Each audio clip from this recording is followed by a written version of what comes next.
Hey guys, it's me, Rhoku, and this video contains everything you need to know to play Mordekaiser. Let's just jump right into it. For your summoner spells, you mostly want to take Flash and Teleport. Flash because Mordekaiser is very mobile, and Teleport because he can't really move around the map fast, so if you can want to play the game and actually help your team, then Teleport is very useful. Ignite is also usable if you're up against a matchup like Darius, where you could really use it, but I would recommend go for Flash Teleport most of the time. For your room page, you mostly just want to copy this page exactly, and there are a few things you can change, and I'll just get right into them. For the precision tree, you can switch from tenacity to alacrity if you want more attack speed, but I wouldn't really recommend this because we are taking attack speed from here, and Mordekaiser really needs tenacity to actually function. Over here, you can always take second wind if you're up against a range matchup that's going to poke you a lot, and you can't really reach them all that much. And down here, you can always take unflinching to combo with the legend tenacity if the enemy has like a very high CC composition.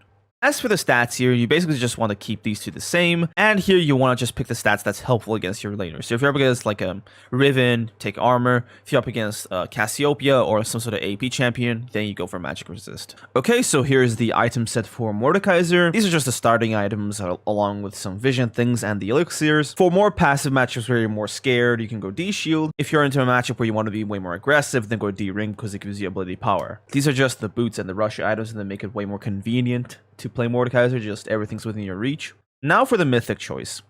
We have these two options, but you're mostly just building a Riftmaker. So yeah, you want to build Riftmaker into basically every single team composition, right? It's really perfect. It helps you 1v1s a lot because you do just take long fights. You know, Mordekaiser is an all-in champion, and his ult kind of accentuates this, where it's like you ult someone and it's just a 1v1, so it's just giving you max time to, you know, stack this baby up and just, you know, tear through someone. So Riftmaker is amazing, but for the occasional team composition where they're kiting you, or, you know, you just can't get in range of them to actually get to them, then Hextech Rocket Belt is going to be your choice of Mythic. Here is our AP item pool. Each of these items does its own specific thing, like Morello gives you anti-heal, Zhonya's gives you the broken active, Gnasher's Tooth makes you insanely hard to beat in a 1v1, Rylai's makes it so that people can't actually really escape from you that quickly, like so they can't just run out of your grasp once you know, catch them. Demonic Embrace makes you tankier in fights, and if you have a massive ball of stats, Cosmic Drive can just give you all the ability haste, move speed, and everything you basically need.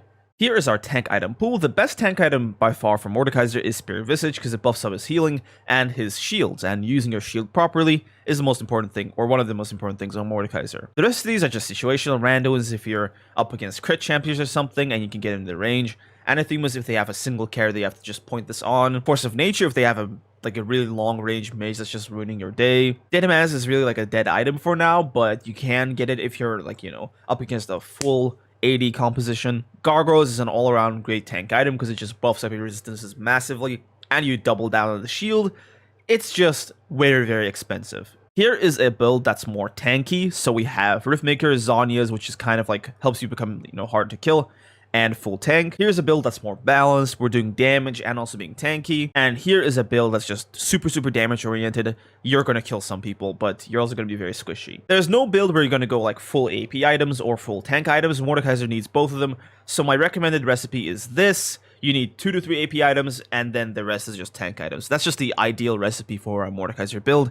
Anything else is either too tanky or too squishy. You really need to just keep this balance. And by the way, any of these items are interchangeable. You can just change them with items that match better. For example, if you want to go this build, but you want to go for, you know, more 1v1 strength, you can change this out for Gnasher's Tooth, and it's no problem. You can change this out for, you can change this boots out for steel caps if they have like, you know, an auto attacker or something, and it's no issue.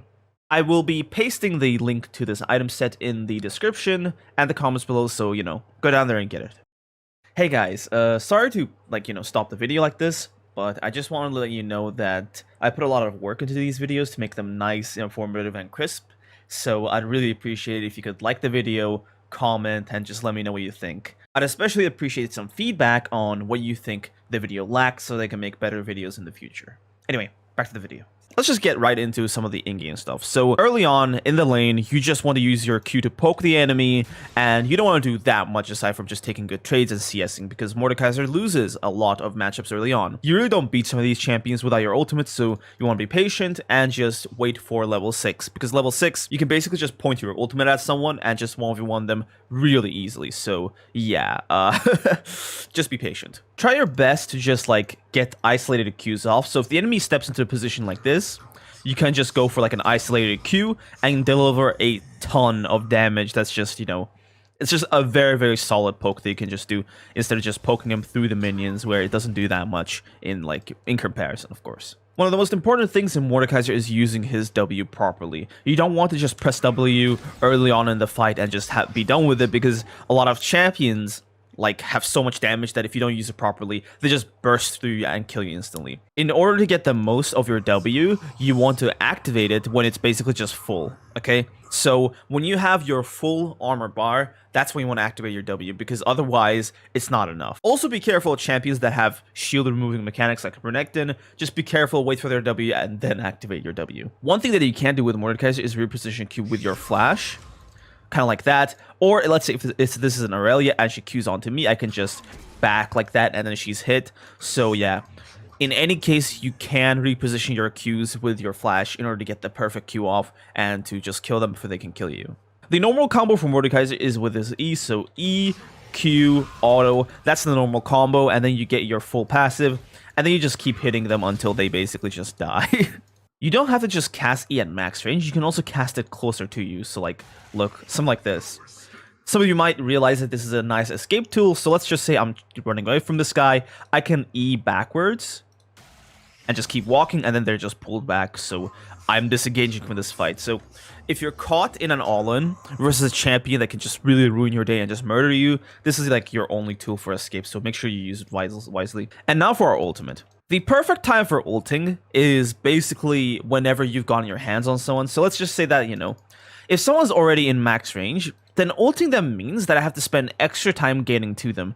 And that's just wasting my extra ult seconds. So what I want to do is E, do my combo, and then ult. What this is going to do is, I'm not just going to get them in my range, but I'm also going to put them there because ult gives someone like a 99% slow as you're ulting them. So they can't just move out, okay? So I E them, I Q them, now that they're in my range, or I'm still damaging them, and then they're basically just boned because like they're not only in my most powerful effective range, but I also have my full 7-second ult duration to just murder them. But sometimes it's more important to get that ult out. Let's say that you are level 6, okay? You guys are in one wave and you just hit level 6. At that point, you want to just insta-ult them and get that kill as soon as possible.